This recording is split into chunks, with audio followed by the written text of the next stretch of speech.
ஓம்காரம் பகுதிக்கு மீண்டும் உங்களை வரவேற்கிறோம். முதல் நேயர் ரமேஷ் பாபு எழுதியிருக்காரு சுவாமிஜி தென்காசியிலிருந்து. நான் குடியிருக்கும் வீட்டில் 5 தடவை நல்ல பாம்பு வந்தது. அடித்து விட்டோம். இதற்கு பாலூற்றி தான் புதைத்தோம். நாங்கள் செய்தது சரியா தவறா?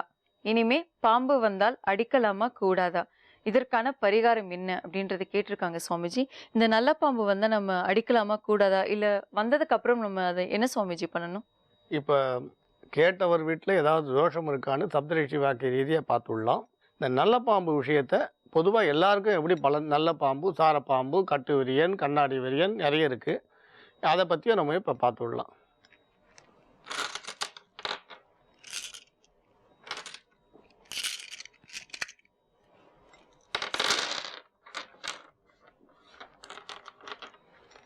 இப்போ நீங்கள் கேள்வி கேட்டவர் உங்கள் இல்லத்தில் சஷ்டி விரதம் இருக்கிறதும் முருகபெருமானை பூஜிக்கிறதும் நல்ல பலன் தரும்னு வந்திருக்கு.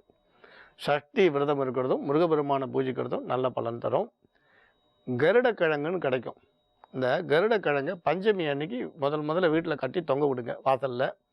அது தானே வளரும்னு சொல்லுவோம். அது மறுபடியும் வாடி போச்சுன்னா இன்னொரு கருடக்கிழங்கை கட்டலாம். முதல்ல கட்டுறது பஞ்சமி அன்னைக்கு வளர்பிறை, அதாவது அமாவாசைக்கு அப்புறம் வரக்கூடிய பஞ்சமி அன்னைக்கு கருடக்கிழங்கை உங்கள் வீட்டு தலைவாசலில் கட்டுங்க.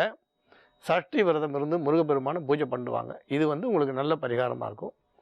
அப்புறம் நீங்கள் சொன்னீங்க பாம்பு அடிச்சுட்டு அதை புதைச்சி பால் ஊற்றிட்டோம். சில பேர் சொல்லுவாள் ஆடு வெட்டுறோம், அதுக்கு நல்லா என்ன பண்ணுவீங்க, நெத்தியில் குங்குமம்லாம் வச்சு மாலெல்லாம் போட்டு அதை கொண்டு நீங்கள் குங்குமம் வச்சு மாலை போட்டு அதை வெட்டினா வலிக்காமையாக இருக்கும். நீங்கள் குங்குமத்தை வச்சு மாலை போட்டு வெட்டினாலும் வலிக்கும், மாலை போடாமல் வெட்டினாலும் தான் வலிக்கும். அதனால் இறந்து போன பாம்பை புதைச்சோம் பால் ஊற்றணுன்றதும் அதுக்கு கல்பராத்தி காட்டணும்னு சொல்கிறதும் சரியான விஷயமாக நம்ம ஏற்றுக்க முடியாது. நீங்கள் பாம்புன்னு பார்த்தா அதை அடிக்கலாமான்னா முதல்ல அது கடிக்கலாமான்னு பார்த்தா தானே நீங்கள் அடிக்கலாமான்னு பார்க்கணும். எப்பயுமே உங்களுக்கு இந்த சர்ப்பங்கள்லேருந்து பாம்புகள் யாரையுமே கடிக்கிறதே கிடையாதுன்றது மட்டும்தான் உண்மை. நீங்கள் காடுகள்லையோ வயல்கள்லையோ பார்த்தீங்கன்னா உங்களுக்கு இந்த பாம்பை பற்றி சொல்கிறான். இந்த பாம்பு நீங்கள் ஓசை எழுப்பி நீங்கள் போகும்பொழுது கட்டாயம் உங்களை கடிக்கவே கடிக்காது. கோயில்களில் கூட பார்த்தீங்கன்னா சொல்லுவா பெரியவாள்லாம், கதவுக்கு மேலே பாம்பு இருந்தது, அதனால தான் அந்த கதவுல பார்த்தீங்கன்னா கோயில் கதவுல கிராமங்களில் மணி வச்சுருப்பாள். அதை நீங்கள் திறக்கும்பொழுது சர்ப்பங்கள் இருந்தால் அந்த மணி ஓசை கேட்டு ஓடியே போயிடும். அது மேலே இருந்தால் கூட கை தட்டுவான். கோயிலுக்குள்ளே போகிறதுக்கு முன்னே கை தட்டுவாள் பெரியவாள்லாம் அந்த காலத்தில் சொல்லுவாள். ஒரு 3 முறை கை தட்டுவோம். கை தட்டினா அந்த பாம்பு இருந்தால் கூட ஓடி போயிடும். இங்கே சிவாலயத்துலேயோ விஷ்ணு ஆலயங்களில் கூட பாம்பு சர்வசாதாரணமாக இருக்கிறத பற்றி கேள்விப்பட்டிருக்கோம். அந்த பாம்புகள்லாம் கிராமத்தில் கை தட்டிட்டு போகும்போது நடந்து போகும்போது ஓடி போயிடுமே தவிர யாரும் பாம்பு அடித்தது கிடையாது. இப்போ நாம் ஏன் பாம்பு அடிக்கிறோம் அப்படின்னா, நாம் அதை எடுக்கும் போதோ குச்சியில் தொடும்போதோ நம்மளை கடிச்சிட்டோம் அப்படின்ற பயம். ஆனால் நீங்கள் நிறைய விஷயங்களில் பார்த்தீங்கன்னா பாம்புகள் எப்பயுமே தன் பசிக்காக, தன் பயத்துக்காக, இந்த காரணங்களில் தான் கடிக்கும். இப்போ பசிக்காக ஒரு தவளையை போய் பிடிக்கிறதுனா அப்போ அது அந்த விஷத்தை பயன்படுத்தும். அதே மாதிரி பார்த்தா பயம் வரும்பொழுது பயன்படுத்துமே தவிர மற்றபடி பாம்புகள் தங்களோட பாதைகளில் தான் நாங்கள் போயிட்டுருக்கோம். அப்போ வீடுகளில் நல்ல பாம்பு வந்ததுன்னா நம்ம உடனே அதுக்கு தகுந்த மாதிரி ஒரு 4 பேரை கூப்பிட்டு அது வழி இல்லாமல் எடுத்து போடக்கூடிய வாழை சொல்லணுமே தவிர நம்ம 5 வாட்டி அடித்தோம் 4 வாட்டி அடிச்சிட்டோம் அதுக்கு பால் ஊற்றணும்னு சொல்கிறது நம்ம ஏற்றுக்க முடியாது. ஓம்காரம் பகுதிக்கு மீண்டும் உங்களை வரவேற்கிறோம். இன்னைக்கு முதல் நேர் ராஜசேகர் கலா அப்படின்றவங்க எழுதியிருக்காங்க சுவாமிஜி. இப்போ இருக்க காலகட்டத்தில் பார்த்தீங்கன்னா வேலை செய்கிறத விட நிறைய பேர் புதிய தொழில் ஆரம்பிக்கணும் அப்படின்னு நினைக்கிறாங்க.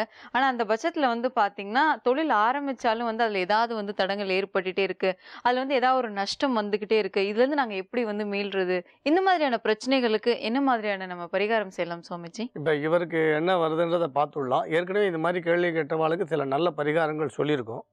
இவருக்கு என்ன வருதுன்றதை பார்த்துடலாம்.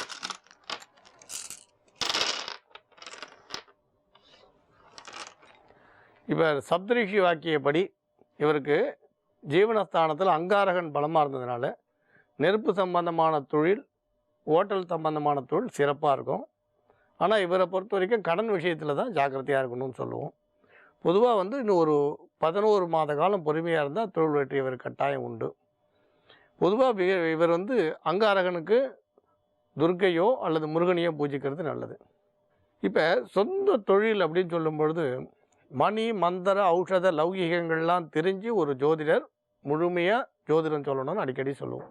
இதை எதுக்காக சொல்கிறோன்னா, இப்போ 11 மாடி பில்டிங் கட்டுறான். நீங்கள் 11வது மாடியில் வீடு வாங்கியிருக்கார், ஒரு 2000 சதுரடியில், ஒரு 2 கோடியில். அவர் நல்ல கிரகப்பிரவேசம் பண்ணணும்னு ஆசைப்படுறார். உடனே இந்த 11வது ஃப்ளோரில் பசுமாடும் கண்ணுக்குட்டியை வச்சு பூஜை பண்ணிவிட்டோம், பூஜை பண்ணிவிட்டோம், அதுக்கப்புறம் ஹாலில் பூஜை பண்ணிவிட்டு அப்புறம் கணபதி ஹோமம் ஆரம்பிங்கன்னா லிஃப்ட்டில் போகுமா பசுமாடு, இல்லை மாடி ஏறி போகுமா, இல்லை அங்கே குடியிருக்கிறவா தான் ஒத்துப்பாளாம். எல்லா இடத்துலையும் கட்டாயம் அப்ஜெக்ட் பண்ணுவான், கீழே பண்ணலாம் பூஜை வேணாம்.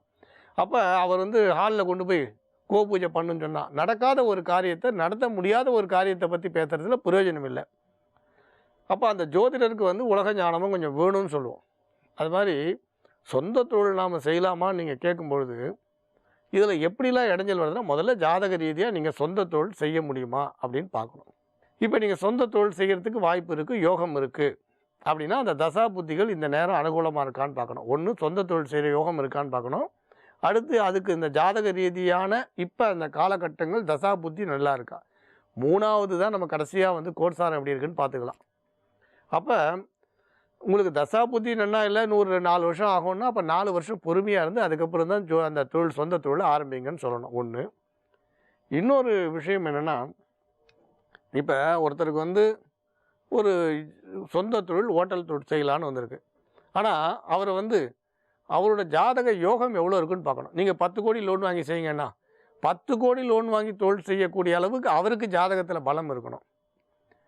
சில பேர் என்ன பண்ணிவிடுவான்னு கேட்டிங்கன்னா, ஒரு தொழில் ஆரம்பித்து எனக்கு யோகம் இல்லை, என் ஒய்ஃப் பேரில் ஆரம்பிக்கலாமா, குழந்தை பேரில் ஆரம்பிக்கலாமா. இதில் ஒரு கேள்வி திரும்ப திரும்ப, அந்த குழந்தை பேரில் ஆரம்பிக்கலாமா. 5 வயசு குழந்தை, 8 வயசு குழந்தை, 12 வயசு குழந்தை, சரி குழந்தை பேரில் ஆரம்பிச்சிட்டிங்க. குழந்தையோட பேரை ஹோட்டலுக்கு வைக்க போகிறீங்களா, இல்லை குழந்தைய வந்து பார்ட்னர்ஷிப்பாக போட போகிறீங்களா. சரி பார்ட்னர்ஷிப்பாக போடுறீங்க. அப்போ குழந்தை வந்து செக் புக்கில் கையெழுத்து போட போகிறதா, டெய்லி வந்து அக்கௌண்ட்ஸ் பார்க்க போகிறதா, அப்படி இல்லை. அப்போ எப்படி இன்வால்வ் ஆகலாம், அப்போ வாய்ப்பு இருக்கான்னு கேட்டிங்கன்னா, ஒரு வேளை குழந்தையோட பேரில் தாத்தா வந்து ஒரு 10 லட்சம் கொடுக்குறாரு குழந்தைக்கு. அப்போ நீங்கள் அந்த 10 லட்சம் அந்த குழந்தை பேரில் உண்மையாகவே வந்த பணம், அதை நீங்கள் ஷேராக போட்டிங்கன்னா ஒத்துக்கலாம். சரி மனைவி பேரில் ஆரம்பிக்கலாம்னா, நீங்களே மனைவிக்கு பணம் கொடுத்து அவள் பேரை போட்டுன்னா அதில் பிரயோஜனம் இல்லை. அப்போ மனைவிக்கு வந்து அவள் அப்பா மூலமாகவோ அவள் அம்மா மூலமாகவோ பணம் வந்தாலும், இல்லை உங்கள் ஒய்ஃப் வந்து ஹோட்டல் மேனேஜ்மெண்ட் படிச்சிருக்காங்க, அவங்க அந்த நிர்வாகத்தில் ஒரு பங்கு ஏற்றுக்கிறாங்கன்னா அவங்கள வந்து நீங்கள் ஷேர் ஹோல்டராக போடலாம். ஆனால் உங்கள் பணத்தையே அவங்கக்கிட்ட கொடுத்து அவங்களே போட சொல்லிட்டோம், அவங்க பார்ட்னர் ஆகிட்டாங்கன்னு நீங்கள் கொண்டாட முடியாது. ஏன்னா நீங்கள் வந்து ஒன்றா அரசாங்கத்தை இன்கம் டேக்ஸை வேணால் சரி பண்ணலாமே தவிர நவகிரகங்களெல்லாம் சரி பண்ண முடியாது. அதனால் நாம் டூப்ளிகேட்டாக ஒன்று க்ரியேட் பண்ணிலாம் ஜெயிக்க முடியாது. இது எப்படி இருக்குன்னா, இப்போ நம்ம சகுனம் பார்க்குறோம். அப்போ சகுனம் பார்க்கும்போது நமக்கு எதிரை வந்தால் சுமங்கலி வந்தால் அதிர்ஷ்டம்னு சொல்லிட்டோம், நான் ஆற்றுல இருக்க யாரையாவது எதிரை வான்னு சொல்லிட்டோம், நம்ம தாண்டி போகிறது. அப்போ அதில் என்ன பிரயோஜனம் இருக்குது, ஆற்றுல இருக்க வழியே வான்னு சொல்லிட்டோம், அவன் எனக்கு எதிரை வந்துட்டான், நல்ல சகுனம் நம்ம கொண்டாடுறது. சகுனம்ன்றது நம்ம அறியாமல் வரணும், தானே நிகழணும். அது மாதிரி ஜாதக யோகம் சொல்லும்போது மனைவி பேரில் பணம் இருந்து அவங்க போட்டதாலும் அவங்க நேரடியாக நம்ம தலையிட விட மாட்டோமே. நீங்கள் ஆற்றுல மனைவி வந்து இந்த மாதிரி கடன் கொடுக்குறீங்களே ஜாக்கிரதையாக இருக்க வேண்டாம் சொன்னால் உனக்கு ஒன்றும் தெரியாது நீ போகணும்.